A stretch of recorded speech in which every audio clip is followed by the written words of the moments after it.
dia, graça e paz. Que o Senhor te abençoe.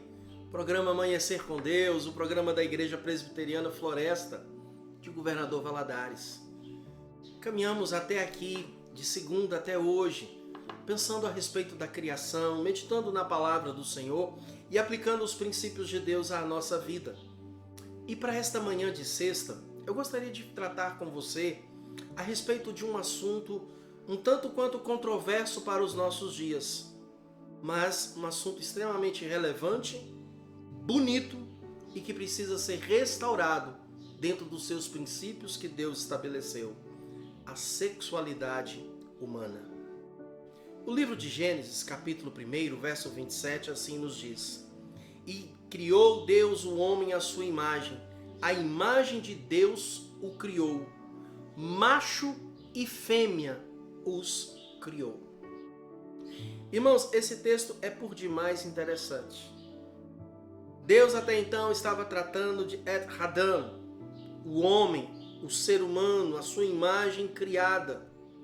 Contudo, agora o Senhor vem a tratar da distinção entre macho, da distinção entre fêmea. O texto vai dizer: Elohim para otozakar onekedá bará otam. Deus nos criou de forma distinta, de forma plena, em que possamos ser identificados em nossa heterossexualidade. Esse é o propósito da criação. Homens e mulheres são iguais em dignidade e valor diante de Deus. Mas macho e fêmea são diferentes naquilo que diz ser a sua forma de reprodução. Deus fez a distinção na sexualidade do macho e da fêmea. E isso é existente em toda a espécie. De todos os seres criados, Deus criou macho, Deus criou fêmea.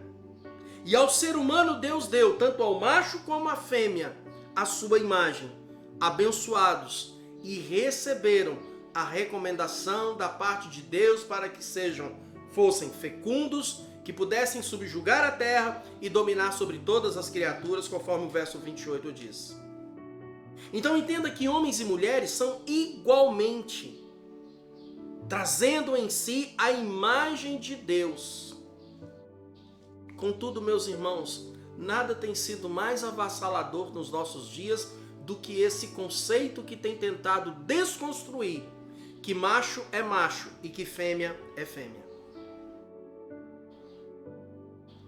Por causa da queda, por causa do pecado, alguns seres humanos estão tentando misturar algumas coisas e então dar uma descrição, trazer uma ideia, levantar uma ideologia de que o macho, se ele quiser ser fêmea, ele pode ser fêmea. Ele nunca será. Ele nunca terá a capacidade biológica de uma fêmea. A questão não é ser, a questão é ter. E ele tem órgãos reprodutivos masculinos. Ele nunca será feminino.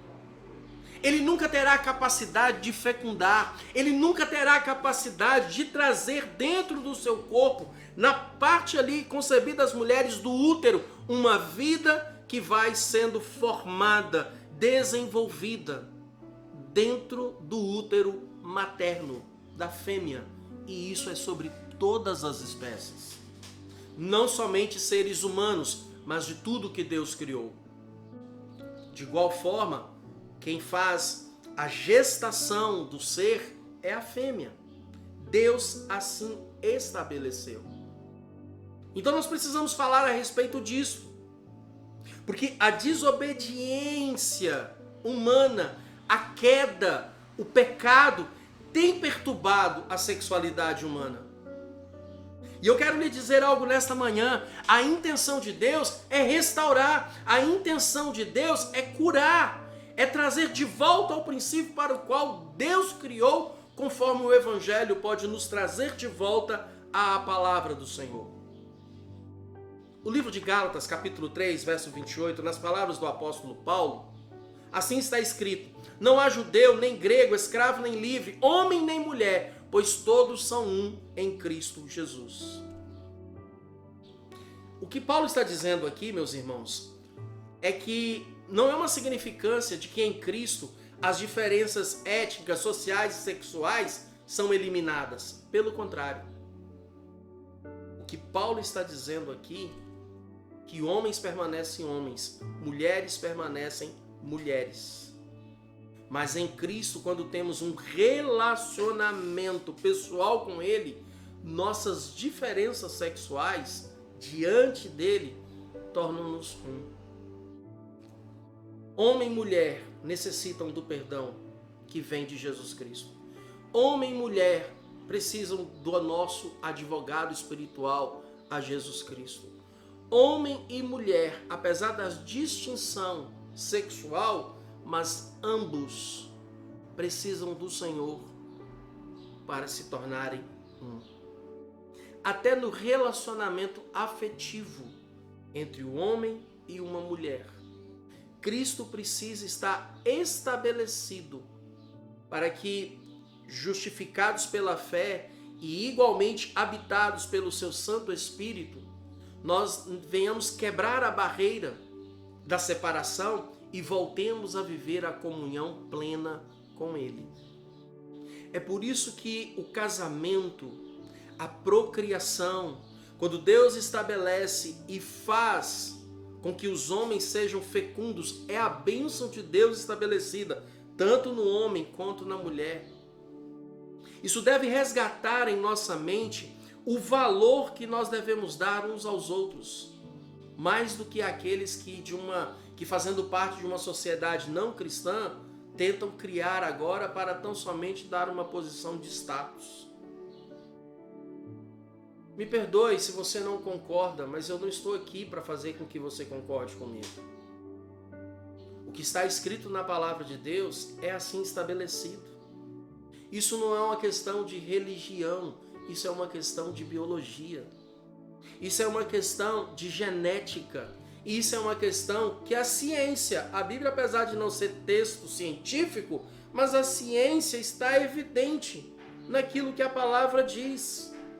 Até hoje, o ser humano não conseguiu e não vai conseguir fazer com que do relacionamento de um homem com homem a vida possa ser dada. Que do relacionamento de uma mulher com mulher a vida tenha continuidade. Da junção do homem, da junção da mulher, do macho e da fêmea. Do macho e da fêmea é que vem a vida. Para esse tempo de pós-modernidade e do desvirtuamento do princípio de Deus, existem os relacionamentos homoafetivos. Homem com homem, mulher com mulher, mas esse modo de vida é trazer a extinção da raça humana, pois não há como procriar. Não há como se reproduzirem, não há como viverem o propósito para o qual foram estabelecidos.